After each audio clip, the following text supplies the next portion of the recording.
एक शांत गांव, देर शाम, मंद प्रकाश और लोग हाल ही में हुई चोरी के बारे में बड़बड़ाते हैं। गांव के लोग गांव में घुसकर चोरों के घुसने की फिराक में नजर आ रहे हैं। तेनालीरामा घर जाते समय बातचीत सुनता है और सोच समझ कर देखता है। घर पर तेनालीरामा अपनी पत्नी के साथ स्थिति पर चर्चा करते हैं। गांव में चोर घुस आए हैं, हमें कुछ करना होगा। तेनाली के घर के अंदर शाम मंद रोशनी और टिमटिमाते लैंप के साथ तेनालीरामा अपनी योजना को अपनी पत्नी को फुसफुसाता है। पत्नी एक बड़ा बर्तन लाती है और तेनाली उसमें पत्थर डालना शुरू कर देती है। तेनाली कुछ सिक्के लेता है और उन्हें ध्वनि प्रभाव के लिए पत्थरों के ऊपर गिरा देता है। या कहते हैं, मैं इस बर्तन में पत्थर डाल रहा हूं और ऊपर से सिक्के। अब सुनो चोरों को कैसे बेवकूफ बनाते हैं। तेनाली जानबूझकर जोर से बोलने का नाटक करते हुए कहते हैं कि वे इस खजाने को कुएं में छिपा देंगे। तेनाली के घर के बाहर छायादार आंकड़े दिखती है। काले कपड़ों में चोर दीवारों के पीछे छिपकर छिपकर बातें सुनते हुए। चोर तेनाली को सुनते हैं और बुरी तरह से मुस्कुराते हैं, यह सोचकर कि उन्होंने जैकपॉट मारा है।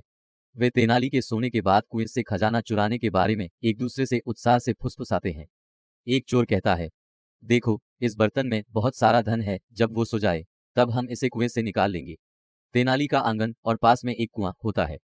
तेनाली गंभीर होने का नाटक करते हुए अपनी पत्नी की मदद से भारी बर्तन को कुएं तक खींच लेता है।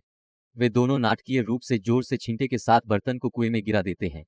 चोर झाड़ियों के पीछे छिपकर उत्तेजना में अपने हाथ रगड़ते हैं।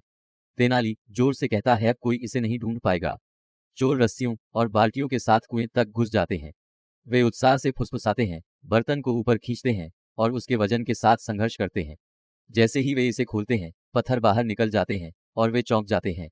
पहला चोर कहता है, ये क्या, ये तो सिर्फ पत्थर हैं। दूसरा चोर कहता है, हमारे साथ चालाकी हुई है। तेनालीरामा एक पेड़ के पीछे छिपकर हंसते हुए बाहर निकलता है। शोर से घबराकर ग्रामीण दौड़ते हुए आते हैं और चोरों को रंगे हाथों पकड़ लेते हैं। तेनाली एक चतुर मुस्कान देता है, क्योंकि चोरों को बांधकर ग्रामीणों द्वारा ले जाया जाता है। तेनाली मुस्कुराते हुए, कभी भी चोरों को भी बेवकूफ बनाना आसान होता है। ग्रामीण तेनाली की बुद्धि के लिए खुश होते हैं और अपने गांव को बचाने के लिए धन्यवाद देते हैं। तेनालीरामा ग्रामीणों की ओर हाथ हिलाता है, जो उसकी बुद्धिमत्ता की प्रशंसा करते हैं। इस कहानी से ये शिक्षा मिलती है कि मुश्किल समय में बुद्धिमानी से काम लो।